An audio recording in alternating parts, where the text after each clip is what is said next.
Welcome back to The Big Idea. Is the secret to being a millionaire literally just inches away from you right this second? Well, tonight we're learning to spot a $1 million idea right in your own home and turn it into a pile of money. And my next guest came up with their $1 million idea in the kitchen.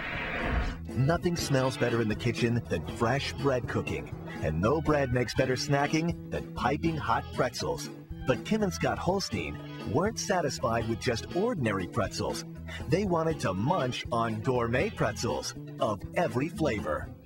And since they couldn't find what they were craving, they invented it. Kim and Scott's Gourmet Pretzels started in 1995 and got its big break on QVC, where they sold 150,000 pretzels in just 12 minutes. Now this pretzel business that was started at home is hitting between $6 and $10 million in revenue a year. Kim and Scott Holstein, founders of Kim and Scott's Gourmet Pretzels. Welcome to Finding Millions in Your Home Night on The Big Idea. Thank you. Now, you guys are this fantastic example, married couple, both working. You're in advertising. Thank God you got out of advertising. You're a sales guy. And all of a sudden, you're sitting in your studio apartment one day, and what happens? Eureka. We were obsessed with taking that old plain pretzel and putting ingredients inside and on top. Well, and I mean, tell me what, 'cause once transforming again, the whole premise tonight is, and to everybody out there, there were great ideas, and they're sitting in your home, the simplest thing. What was it about that drew you to the pretzel where you go, we can do a better one? Well, salty sweet. Okay. Chocolate. She wanted a chocolate chip soft pretzel. So Which this is didn't just like exist. your own need, and once again, Her own needs and same wants premise as a woman. always. Chocolate Guys, and things- business ideas, something's not being met for you, you're not alone. I was That's it. obsessed with the chocolate chip soft pretzel. Okay. I was obsessed with her, so that's There you go. That's it. Done. Smart man. Okay, so you say, okay, we're going to make a better pretzel. That was your thing. So now you're sitting at the kitchen table. What's going on there? So you know what? We just started mixing some ingredients and got the chocolate chips and a pretzel recipe, started rolling the dough, twisting, and baked them right in our studio apartment. And the first batch was not so great. So that's the way business is. You know, I mean, it's no that's secret. true. A lot of So bad how did you, batches. once you got to the point where you had some, wow, this is a great pretzel. What do you do? The first 20 pretzels, how do you get this thing going?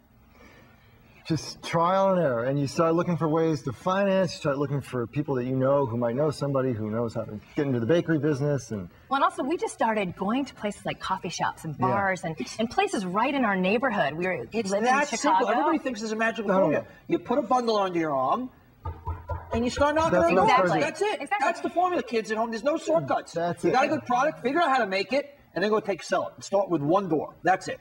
So Yeah. who was the first ones that bought this? I'm gonna, as we're talking. they were, about yeah, go for it. Cinnamon You know, roll. There was an Italian ice, Okay. like a little shop that sold Italian ice, and they Right, were the yeah. first customer that saved their dollar. I love that. And Wasn't it such a rush when somebody actually Absolutely. paid you for your product? Was that the best Absolutely. feeling? it was so exciting to Yeah, actually see man. the product in the Wow. store. That's That's our awesome. cinnamon roll Stuffed pretzel. It's pretzel. got Man. the center of the cinnamon roll and every bite and cinnamon in the dough, and it's got the white chocolate on top with the cinnamon So you crumb. you're selling it to some mom and pop places. Exactly. What was the first kind of scale? How did the thing kind of pop to the next level? We're going to get to the QVC thing in a moment, but Yeah. from a retail point of view, how did that happen? Well, what we did is hit a trade show. Chicago has this national restaurant show every year. Right. So there was really all we had to do was get enough money for the booth because we're in Chicago. We don't have to travel. So we went to to a trade show, which is basically all these people walking around who own restaurants around the country. And we started hitting on people that wanted something different than what was out there. Guys, there's a formula at home also.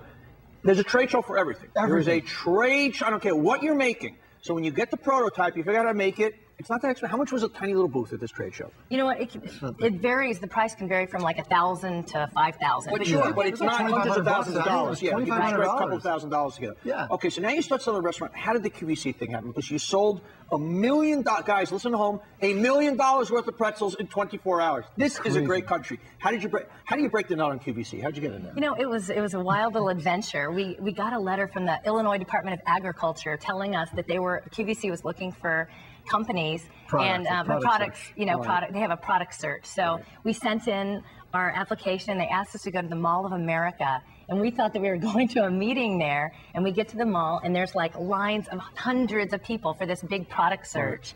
And so we sampled our products, and that's really how we, started the process. And the next thing we knew, probably 6 months later, we were on air. And the first air date, we sold 150,000 pretzels in 12 minutes. 12 minutes. 12 minutes. 50,000 pretzels. Yeah, which was more than we had sold, I think, in the last 6 months. That's about 12,000 pretzels a minute. There you go. I love it. I mean, I also want to stress to people, when people say no, no, no, no, no, that means it's a yes, yes, yes, because no is different. The average person can't see something new that's different. I mean, every once in a while there's an idea that people go, oh my God, I can't miss. But most ideas is people will tell you 10 reasons why not to do it. Can't do it, hasn't been done, and if you believe it in here, you just got to follow it. That's so. To anybody out there, you got the idea in here. I don't care how many no's you get. Keep going. I'm going. That's the key. And that's it. And also sometimes, like through the ups and downs, when something would happen that, you know, if we lost an account or something would come up, something better would come up right around the corner. So I mean, it's really shown us. Isn't it amazing business eating out of my mouth full? That's true. As you know, one door shuts, another opens. Always, everybody on the show talks about their failures or the miss. Something good came out of it. Exactly. So how big do we take this thing? Where does this go from here? Bigger. Well, you know what, we have a twisting cafe in a children's museum in Chicago, and that's been such an exciting new venue for us because it's experiential. Kids come, twist their own pretzels, they top them, they paint them, and we bake them, and we're expanding that concept. How did you know you made the first pretzel? It was good. You made it. Actually, you sold it to the first 2 coffee shops. How did you know how to start to scale anything? Okay, well, this is where we go to get big bake ovens and distributors and blah, blah. We took it slowly. You just figured it out. We made a lot of mistakes, yeah. too. You know, first we rented a kitchen because we didn't want to use our little pool of money we had to buy mixers and stuff. So we rented a kitchen. And you know, we scaled it slowly. And that's okay. You guys are a happy couple, 3 kids. What's the formula to being in business together, being happily married, being great parents together? What's the simple formula? Communication, man. Communication. You gotta talk. And it's all twisted together. You know, I think it works for us. It's ironic, but like there you go. You got to twist it all together. Our kids hang out at the pretzel. It all works together. God bless. Well, the family that twists together stays together. Kim and Scott Holstein, founders of Kim and Scott's Gourmet Pretzels, 2 other great examples of how it's right in your home. Millions.